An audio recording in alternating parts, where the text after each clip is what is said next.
How's it going, Rogues Gallery, and welcome to another Flesh and Blood video. Today we are harkening back to one of my favorite heroes of all time, Viserai. Today we have a one-turn kill OTK Blitz Viserai deck, and I've done kind of like a deck tech for like a OTK or two-turn kill Viserai in Classic Constructed, but I think it's much better in Blitz, and this is like one of my favorite decks of all time. In fact, this is probably the deck that I've played the most out of any other deck ever in Flesh and Blood, so I'm really excited to talk about this one. And I was like, you know what? I don't actually have a video on this. How do I not have a video on this? And so, you know, let's do it, man. This is going to be a really exciting one because, like I said, I really like this deck. If you are looking for a deck list for this deck, I do have one in the description down below from FAB. In fact, they are the sponsor of today's video. Go check them out. They're the premier website for Flesh and Blood deck building database needs. I know they have like a collection tracker there. I can use it to keep track of how many freaking Enlightened Strikes and Command and Conquers I actually have, because I have them all scattered across a bunch of different decks, and it's kind of good to know, you know, how many you actually have. I know those are like first world Flesh and Blood problems, keeping track of all of your Enlightened Strikes, but we've opened up a lot of boxes on the channel here. But enough of that. Without further ado, let's get on with today's deck tech with the OTK Blitz Viserai. One punch Viserai. Let's do it.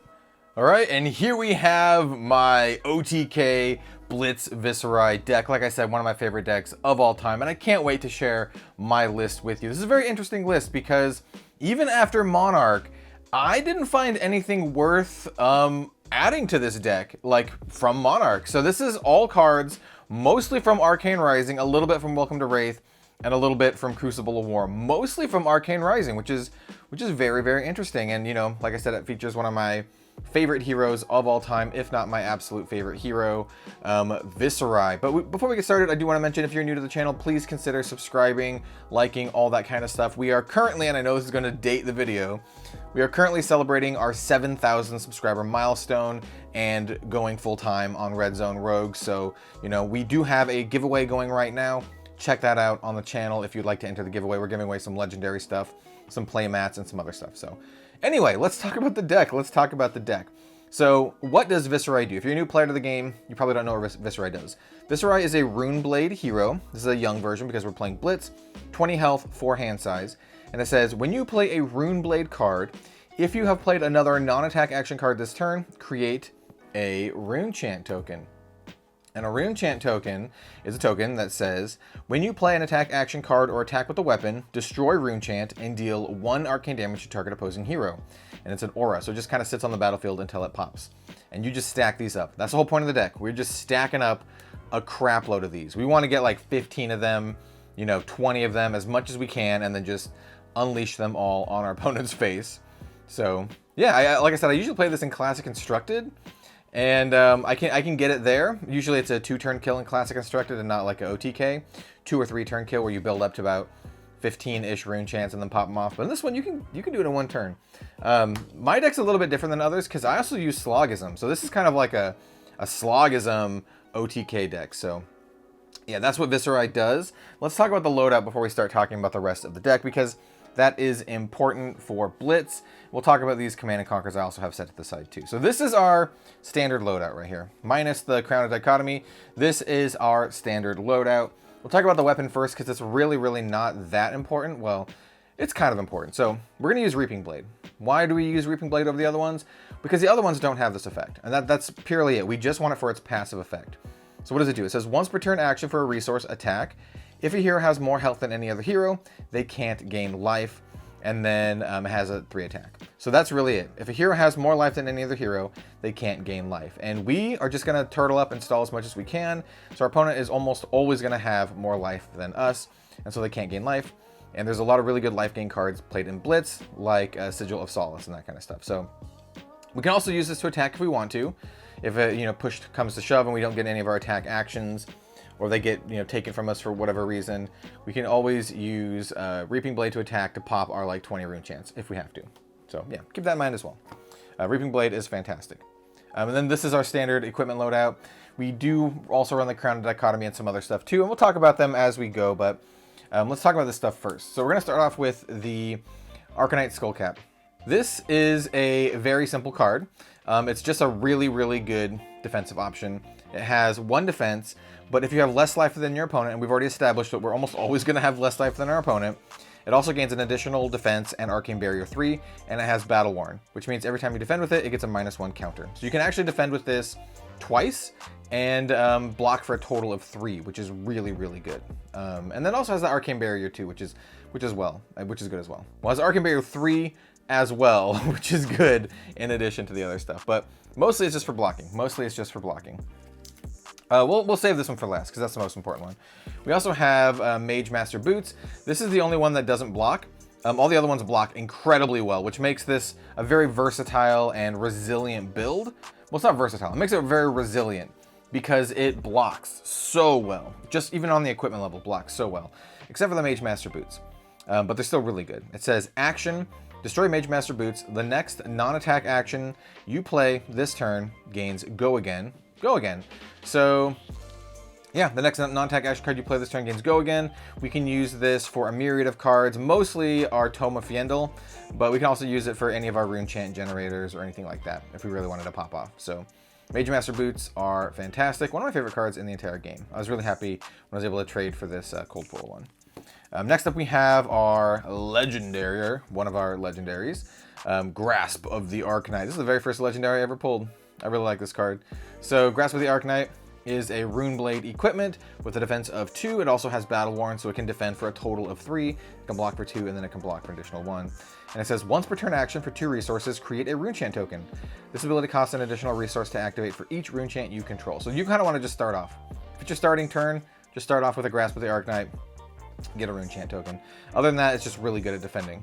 Or you can maybe, like, if you have like 1 Rune Chant out, you can use this to get another one, but mostly it's just to get that additional Rune Chant when you start off. But it's still really good. We really need that. We really need that. I highly recommend doing that and not wasting a card first. Rune Chant generators are pretty limited, just in general right now in Flesh and Blood. So just being able to do something like this just really helps. All right. This is Bloodchief Skeleton. This is one of the things that makes this deck really work. So it's a Rune Blade equipment, chest piece. It does have 2 defense, which again, that 2 defense is so good. However, it has Temper. So you can only block with it once, and if you block with it again, it gets destroyed. So it only blocks for 2 total, not 3 like the others. It says instant, destroy Bloodsheath Skeleton. The next attack action card and non-attack action card you play this turn gain. This costs 1 less to play for each Rune Chant you control. This is amazing. This basically means we can attack for free with our attack and a non-attack. So what we want to do is we want to set it up where we have like I said, like 15 to 20, depending on our opponent's life total, maybe even a little bit less than that, Rune Chants, and then pop our Bloodsheath Skeleton, and then play a really powerful non-attack, followed by a really powerful attack, and just kill them in 1 turn. Yep, that's the strategy. That's the strategy. Other than that, we're just going to be turtling up, blocking a lot, making a lot of these awesome Rune Chants. When you're making this deck, you can get like 1 Rune Chant and use some die, but I like to just slap them all down. Get all your Rune Chants and slap them all down. It's really fun. Got to get that Rune Chant intimidation factor here. The final piece of equipment that I pulled aside is the Crown of Dichotomy, and this is mostly just pulled in when we're playing against Wizard or another Rune Blade, because we want that Arcane Barrier. So it does have Arcane Barrier on here, lets us prevent some arcane damage with resources. It also has an action, which is a decent action. It says, action for a resource, destroy the crown, put a Rune Blade attack action card and target Rune Blade non-attack action card from your graveyard on top of the deck in any order. So that's pretty good, right? So yeah, we'll bring this in against Wizard or against other Rune Blades. The other equipment here, against other Wizards or against Wizards, you can also take out like the Grasp for Null Rune. You can take out the Mage Master for Null Rune if you want, if you think you really need it. You might really need it. So, you know, if you are playing against a really good Wizard player, Grasp, Mage Master, and Ark Knight can all come out for Arcane Barrier items. So Crown of Dichotomy in here, and then these 2 for Null Rune. That could be a good option. And then other than that, for equipment, there's not a lot of other options that are viable for this particular build. You could run something like Gambler's Gloves or something, but I still think the Grasp of the Ark Knight's better anyway. So yeah, that is our loadout. I do want to mention before we get started, these two Command and Conquers. So Command and Conquer is a fantastic card, but this deck actually only runs 4 attack actions because that's all we need. In fact, 4 might be too much, but I'd like to have a little bit of redundancy. The reason you would consider running Command and Conquer is if in your local meta, Prism is very popular because Command and Conquer has 6 attack here, and you want that 6 attack to pop the illusions. So this could be a good option. It's still an amazing card, like an absolutely fantastic card. So this is an option. It wasn't early builds of my deck, but I figured there's some other stuff in here that I think is a little bit better, or a little bit better suited for us, more generally speaking. All right, so let's start talking about the deck. We're gonna start off with our attack actions because there's only a couple of them in the entire deck. Like I said, we're only running 4 total, so 2 copies of each, of 2 cards. So this is Ark Knight Ascendancy. This is the card that I choose to run over Command and Conquer. You can run Command and Conquer instead of Ark Knight Ascendancy, but I'll tell you why I like Ark Knight more than Command and Conquer. But like Command and Conquer, like I said, it's good against Prism. Ark Knight Ascendancy only has 5 attack, which is a huge bummer, man. I wish I had 6. So it costs 6 to play, but that's okay. We're never gonna play that. It has 5 attack, 3 defense. It has red pitch. It says Viserai Specialization. Ark Knight Ascendancy costs 1 less to play for each rune chant you control. And I do want to note, it doesn't really come up because we usually have like a crap load of rune chants anyway.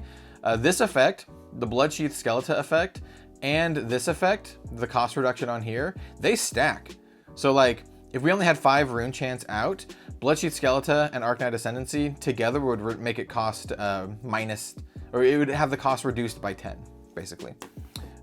So yeah, keep that in mind. For other cards, it's not super relevant in this deck, like I said, because this is an OTK deck where we just build up rune chants anyway, but yeah. It also says, if Ark Knight Ascendancy hits, create X rune chant tokens where X is the damage dealt by Ark Knight Ascendancy. So what I really like about this is that it gives you a backup plan. If you somehow don't kill your opponent, or if it's really close and they somehow are able to pull some shenanigans out and survive, at least hitting with this will create you a bunch of rune chants on the back end so you can kind of come at them again. So that's one of the reasons I really like Ark Knight Ascendancy. The other one is the art. I mean, I love it. And the other one is that it has Dominate. And so Dominate means they can only block with 1 card from their hand, and that is so good with Ark Knight Ascendancy. It's also, kind of on the Command and Conquer here. It just says defense reactions can't be played to the chain link, so that's important for the Command and Conquer. But just having Dominate, if they have like a full grip of cards, they're basically not going to be able to block very well, which is really good. So yeah, I am running both Ark Knight Ascendancies, and I really love that I was able to get like some really nice foils for this deck. Well, rather, I pulled them all back in the day. Next up, we have the other attack. This is 9th Blade of the Blood Oath. I would not cut this one. This is, I don't know if it's better. It's just so good. So it has a cost of 9. It's a yellow pitch card. Has an attack of 9, a defense of 3. I love the 9 and the 9 here. It says, if 9th Blade of the Blood Oath, here, let me get in focus. 9th Blade of the Blood Oath costs 1 less to play for each rune chant you control. That's it. But it attacks for 9. 9 is a lot, dude. 9 is a lot. I do like the Dominate on here a little bit better than the 9. You can kind of think about that like, oh, so Dominate means they can only block with 1, but this one means they can block more. They can block with more cards from their hand. But still really solid, and also pitches really well. So you can pitch this early and do some other shenanigans, and late game when you need to kill them, you'll have it. So these are the only 2 attacks we run in the deck. 9th Blade and Ark Knight Ascendancy. That's it. That's all we're running, because that's all we need. Like I said, 1 turn kill. If you have to do 2 turn kill, Ark Knight Ascendancy is fantastic for that. Next up, we have Gorgonian Tome. I love this card. This is one of my favorite cards in the deck, just because it's jank, and I love jank. So Gorgonian Tome has no pitch, which is rough, no defense, which is rough, costs 0, which is great. It's a legendary, which means you can only have 1 of them in your deck. It says draw X cards, where X is 1 plus the number of cards, or 1 plus the number of Gorgonian Tomes in all graveyards. So you're basically just going to draw 1, and then it has to go again. However, this is so good because it replaces itself, and it turns on Viserai. And not like that, not like that. What I mean is it turns on his ability whenever you play a Rune Blade card. if you played another non-attack action card, you would create a Rune Chant token. So you would lead off with your Gorgonian Tome and then play another Runeblade card to create an additional Rune Chant token. It's super good. The only downside is it doesn't pitch and it doesn't block. But other than that, it's real good. Next up, we have Mordred Tide. This is another one of my favorite cards in the deck. I love Mordred Tide. 0 cost card, red pitch, 3 defense. Until end of turn, if you would create a Rune Chant token, instead create that many +1 with Go Again. So it doesn't double, it just adds an additional 1, but that applies to everything, right? That applies to your Grasp of the Ark Knight whenever you make 1 with Grasp. That applies to your Viserai trigger. Whenever Viserai triggers, he'll make 2 when you play Mordred Tide. So Mordred Tide is fantastic. You can do a lot of really sweet turns with Mordred Tide. Like even just like Mordred Tide into a Grasp, into like just something else is really nice, man. It's really, really good. So yeah, Mordred Tide, fantastic. We're running 2 of them.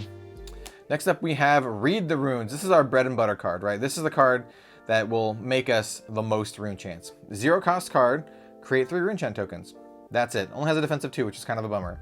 But we are running the red, can get the beautiful shininess.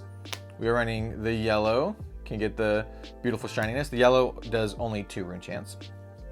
And then even the blue, beautiful shininess. And the blue, of course, only makes a sad, lonely rune chant token, but it's still really good, really, really good. And you can imagine turns where you have like a Mordred Tide and a Read the Runes. So if you have a Mordred Tide and a Read the Runes, you play your Mordred Tide, and then you play your Read the Runes, and it'll trigger Viserai's ability to create a rune chant token because you've played another non-attack action that turn. So Viserai will trigger, make 2 rune chants because you played Mordred Tide, and then Read the Runes will trigger and make 4 because you played it. So that's 6 for the low cost of no resources. 6 is a lot, a lot. So yeah, keep that in mind. All of this stuff is good. This is good eats. Next up, we have Rune Blood Barrier. So this is a 3 cost card. It's an aura, yellow pitch, 2 defense. Create 4 rune chant tokens. That's all we care about, creating those 4 rune chant tokens.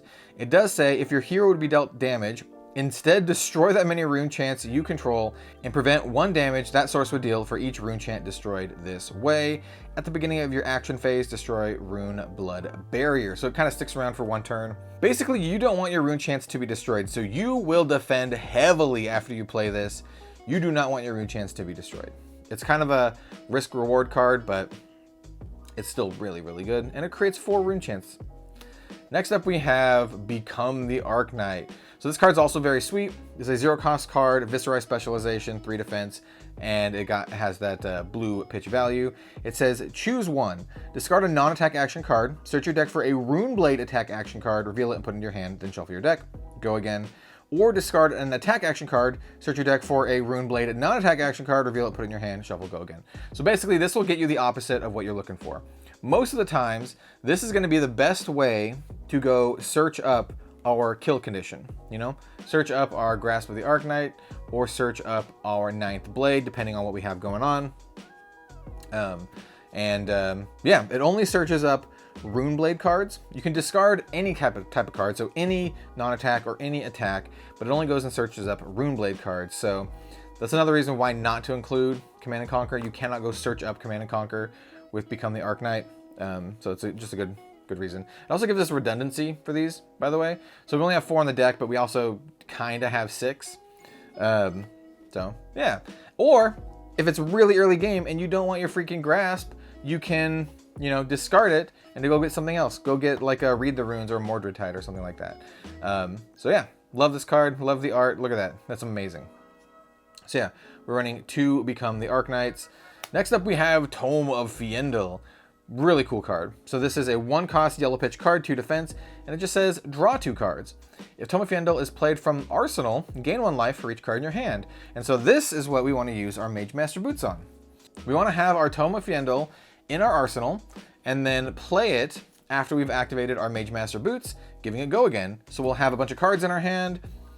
We'll gain a bunch of life because, you know, we'll be at lower life than our opponent, so we'll actually be able to gain life even with our Reaping Blade out.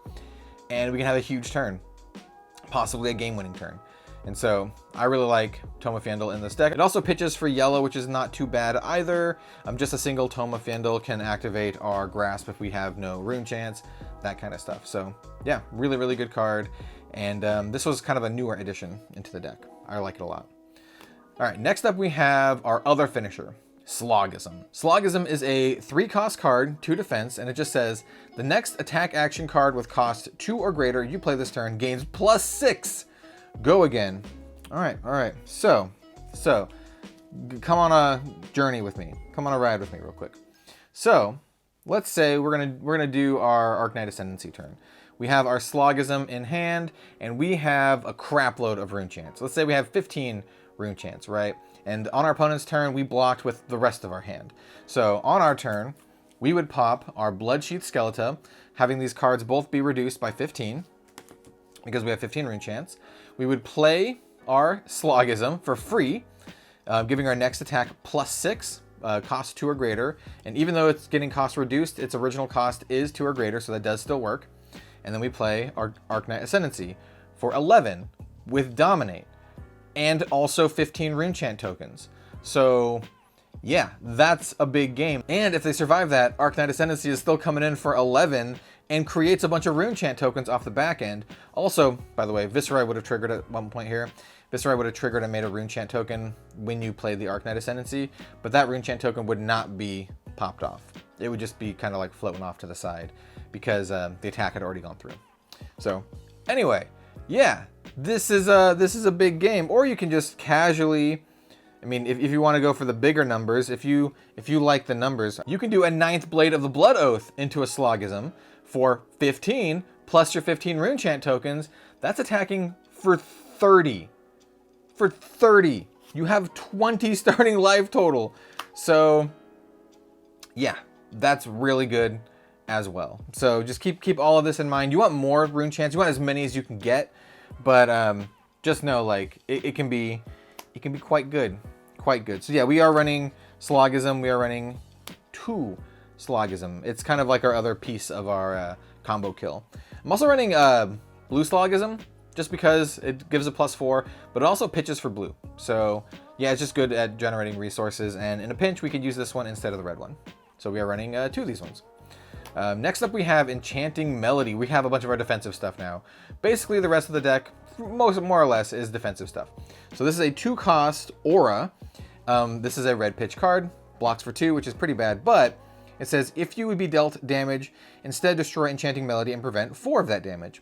At the beginning of your end phase, destroy Enchanting Melody unless you've played a non-attack action card this turn. And we want to be playing non-attack action cards every turn anyway. So basically, you play this card, has go again, and prevents the next 4 damage that is dealt to you. But it's also a non-attack action and will trigger Viserai's ability. So you could play an Enchanting Melody into another card like a Read the Runes, which would trigger Viserai's ability to create a rune chant. So we want cards like this. We want cards that are non-attack actions that have go again, which we can chain into other cards. So we are running 2 of them because this is great. Very similarly, we have Chains of Eminence. This card is so good. It's way better than I thought. I'm only running 1 in the deck, basically because we needed to cut something for Gorgonian Tome, and I cut, one of the chains. I think we only need 1 chain for our kill turn. If you can have this on your kill turn, it is so good. So it's a 0-cost card with go again. It's an aura, very similar to the Enchanting Melody. And it says, when Chains of Eminence enters the arena, name a card. The named card can't be pitch, played, or used to defend while Chains of Eminence is in the arena. At the beginning of your action phase, destroy it. So it sticks around for a whole turn. So you play this and you name their equipment. So say you're playing against Chain, and Chain is playing with like a Carrion Husk that blocks for 6. Well, you just play this and name Carrion Husk, and he can't block with his Carrion Husk. So this is basically, dealing you an extra 6 damage. Or just name whatever other equipment they have. Mask of Momentum blocks for 2 against Ninja. Just whatever they have on the field. Ark Knight Skullcap, whatever you have. Yeah, Chains is really good. Almost always name equipment. If they have no equipment at that point, then I'm not sure what deck you'd be playing against. But yeah, you can just name another random card you think they have in their hand too. But mostly it's going to be equipment. Next up we have Remembrance. I really like the art in this card. Look at that. It's beautiful. So Remembrance is a 0-cost yellow pitch card. has no defense because it is an instant, and it says shuffle 3 action cards from your graveyard into your deck, banish it. So this is a good way to go super late. If you were just blocking everything, going all out, and you just need to block and need to block and need to block, well, super late game, you can play your Remembrance and shuffle back in your Mordred Tides, your Runeblood Barriers, probably your red Read the Runes, that kind of stuff, to just generate more rune chance. Or if you had to block with your attack actions at some point, you know, if you had to block with your 9th Blade, or if you had to block with your Ark Knight, you can get them back with Remembrance. So fantastic. And also pitches for yellow once again. So we are running 2 of these. Great card to pitch turn 1 to Grasp of the Ark Knight to generate a rune chant token. So really, really good. Next up, we have some defense reactions. This one is Fate Foreseen. Look at the foiling on that. So this is a 0 cost card with 4 defense. It's a defense reaction. Opt 1, so it just helps smooth out our draws and blocks really well. We're running 2 of them. Next up, we have Sink Below. 0 cost card, 4 defense. You see this a lot. That's what we want for our defense reactions. 0 cost, 4 defense. Sink Below also says you may put a card from your hand on the bottom of your deck. If you do, draw a card. Really good. Helps smooth out our hand. Same way with Fate Foreseen. And yeah, it's just an amazing card. An absolutely amazing card. Staple for Flesh and Blood. So we're running 2 of those. Next up, we have Springboard Somersault. 0 cost, yellow pitch. It only has a defense of 2, but if it's played from the arsenal, it has a defense of 4. So there you go. Play this from the arsenal, 0 cost, 4 defense. Really, really good. Next up, we have our Reduced to Rune Chance. This is such an amazing card that I wish I could run more. So this is a 1 cost card, but we don't really care about that. 1 cost card, 4 defense. Reduce your rune chant, costs 1 less to play for each rune chant you control. So if you have 1 rune chant, it's free. Create a rune chant token. So it blocks for 4 and creates a rune chant token. This card is absolutely amazing. Usually on your first turn, you're going to be using Grasp to make a rune chant token anyway, so you almost will always have a rune chant token. And so yeah, we are running 2 of the reds. We are running 2 of the yellows. Yellows, the exact same thing, but only blocks for 3. And we're also running 2 of the blues. Once again, exact same thing, but only blocks for 2. And you know, blocking for 2 and blocking for 3 is not great, but it still makes rune chants, and we want as many rune chant generators as possible in the deck without popping them off. And that is the deck here. Just create a bunch of rune chants with our rune chant generators. Just a crap load of rune chants. We have a ton of defensive options just to turtle up. We have some resilience, you know, some late game resilience. We have some card draw and card selection, which also go to help create rune chants using Viserai special ability, because these are all non-attack actions. And then finish them off with a combination of Slogism and one of our powerful attacks. We definitely want some sort of redundancy for this kind of stuff. I've seen some decks that are just like, I run a single 9th Blade. Well, what happens if you get that 9th Blade taken away from you somehow? Then it's going to be rough. So I like running some redundancy, and also if I feel I can kill my opponent a little bit earlier, then I'm just going to go for it. And that tends to work out pretty well for me. Don't be afraid to block with a lot of these also, because like I said, we are running Remembrance, so that helps as well. Yeah, this is my OTK Viserai deck, one of my favorite decks that I've ever made. I absolutely love this deck. You do have a lot of options here. It's not a super expensive deck, especially if you do not run the Command and Conquers. A lot of these cards here, a lot of your core deck is not super expensive. Gorgonian Tome is a little expensive, especially the foil is quite expensive. But the thing is, you don't really need this card. It's kind of a meme card anyway, and it's kind of jank, but I love it. I think it's good, but I love it. A lot of the other cards, other than like maybe the Tome of Viendo, they're not expensive. The equipment can be expensive. Once Crucible Unlimited comes out, Reaping Blade should be very cheap. Bloodsheath Skeletal will be more manageable. Mage Master Boots are common. The most expensive cards in the deck, once Crucible comes out, are gonna be the Skullcap and the Grasp. And even then, you don't really need these 2 cards for the deck to work. They're amazing, but you don't need them. So you can build this deck with a very low budget. Thank you so much for watching. You know, like, comment, subscribe, check out my Patreon. All the support means the absolute world to me. And yeah, I will see you next time for some more Flesh and Blood content. Let me know what kind of heroes you'd like to see in the future for deck techs. Have a good one all. We'll see you later.